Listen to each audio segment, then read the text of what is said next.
सरकार द्वारा फीस वापसी की योजना के बारे में। बहुत सारे ऐसे पेरेंट्स हैं जिनको फीस वापसी की योजना के बारे में पता है और कुछ ऐसे पेरेंट्स हैं जिनको इस फीस वापसी की योजना के बारे में नहीं पता है। तो आज इस वीडियो के माध्यम से जो भी पेरेंट्स जिनको नहीं पता है वो जान सकेंगे कि उनका फॉर्म कैसे भरा जाएगा वो, या फिर वो कैसे एलिजिबल होंगे। और जो माँ बाप इसके बारे में जानते हैं वो जल्दी से जल्दी अपना फॉर्म आके भर सकते हैं। तो आज मैं खुशी कंप्यूटर पॉइंट पे आया हूँ।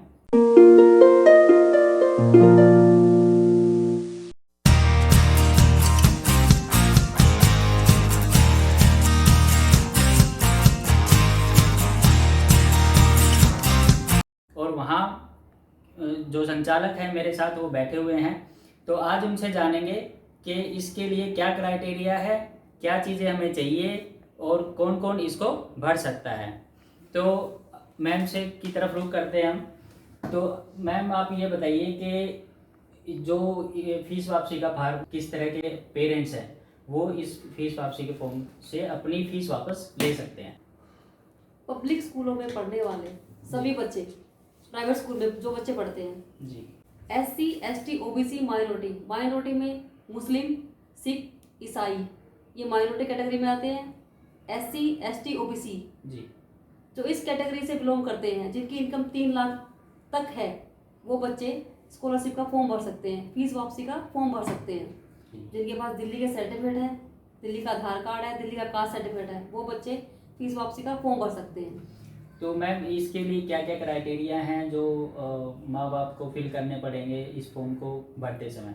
देखिए, इसके लिए सबसे पहले तो कैटेगरी सर्टिफिकेट ही कंपलसरी है। अगर जी, किसी के पास कास्ट certificate सर्टिफिकेट है। है, जी, कास्ट सर्टिफिकेट है तो हम आगे चल सकते हैं, अदरवाइज मतलब फॉर्म नहीं भर सकते।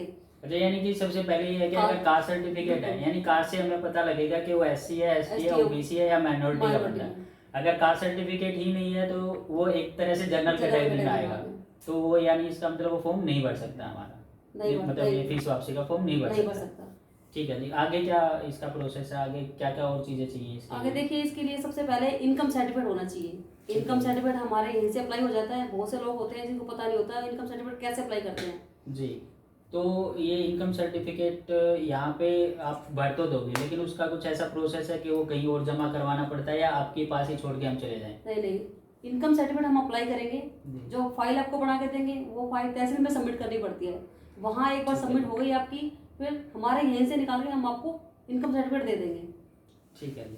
तो अब ये दो चीज़ें तो हमारे पास हो गई हैं, कास्ट सर्टिफिकेट और हमारा इनकम सर्टिफिकेट। इसके अलावा क्या क्या चीज़ें चाहिए? इसके अलावा बच्चे का आधार कार्ड, पापा का मम्मी का आधार कार्ड, बच्चे की रिपोर्ट कार्ड पिछले साल की। अगर बच्चे का आधार कार्ड नहीं है तो कुछ फॉर्म नहीं भर सकते। बच्चे का आधार कार्ड सबसे कंपलसरी है, क्योंकि बच्चे की ID बनेगी पेरेंट्स के साथ, तभी फॉर्म भर सकता है। तो इसमें आपने बोला कि पिछले साल का रिपोर्ट कार्ड चाहिए, तो रिपोर्ट कार्ड में कुछ ऐसा क्राइटेरिया है जिसमें परसेंटेज चाहिए या कुछ अटेंडेंस वगैरह का कुछ ऐसा? देखिए, फर्स्ट क्लास से 5th तक, पहली से 5वीं तक हमें परसेंटेज की जरूरत नहीं पड़ती है। उसके बाद जब बच्चा 6ठी क्लास में होता है तब हमें 50% उसके मार्क्स चाहिए, 70% अटेंडेंस चाहिए। और क्राइटेरिया होगा कि उसको 1 से लेके 5th तक, यानी कोई परसेंटेज या कोई अटेंडेंस नहीं चाहिए। Then we have 70% of attendance and 50% of marks. जी। तो इसके अलावा और कुछ? इसके अलावा बच्चे का बैंक की पासबुक होनी चाहिए। बच्चे की अलग से पासबुक हो तो भी चलेगी, पेरेंट्स के साथ ज्वाइंट हो तो भी चलेगा। ओके। बच्चे का पासपोर्ट साइज फोटो चाहिए हमें। ये तो सारी चीजें हो गई हैं, लेकिन फीस वापसी कैसे आएगी? क्या उसके लिए हमें कुछ फीस से जो पिछले साल की है उसकी फीस रसीद कुछ जमा करवानी पड़ेगी या ऐसे ही हो जाएगी, वो अपने आप स्कूल से जाके कांटेक्ट करेंगे? नहीं, फीस की स्लिप इस साल की होनी चाहिए।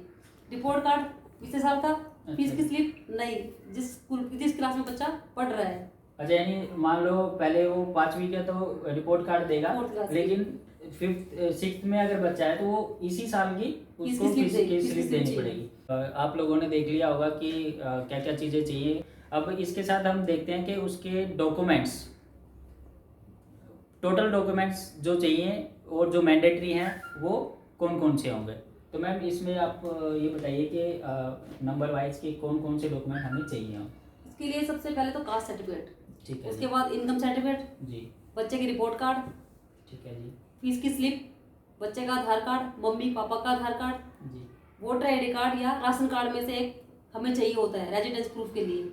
बिजली का बिल वगैरह? बिजली का बिल नहीं लगता इसमें, आधार कार्ड लगेगा, उसके तो वोटर आईडी कार्ड होना चाहिए या राशन कार्ड होना चाहिए, लाइसेंस भी लग जाता है।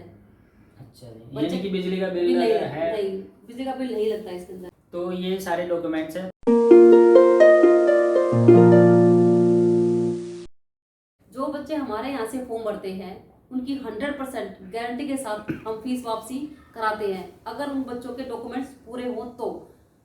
5-6 सालों से हम स्कॉलरशिप का काम कर रहे हैं, हर साल हजारों बच्चों के फॉर्म भर रहे हैं और कभी ऐसा नहीं हुआ है कि किसी बच्चे के पैसे नहीं आए हो, सभी बच्चों का पैसा वापस दिलाते हैं। तो आप लोगों ने देखा कि यहाँ से जो भी पेरेंट्स आता है वो खाली हाथ नहीं जाता है, उसकी फीस वापसी होती ही होती है अगर सभी के सभी डॉक्यूमेंट्स सही है। जो भी पेरेंट्स इस वीडियो को देख रहे हैं इसको फैलाइए और खुशी कंप्यूटर पॉइंट पे आके आप ये फॉर्म भर सकते हैं। और मैं भी ये रिकमेंड करूँगा आपको कि आप आइए और खुशी कंप्यूटर पॉइंट पे अपने फीस वापसी का फॉर्म भरिए।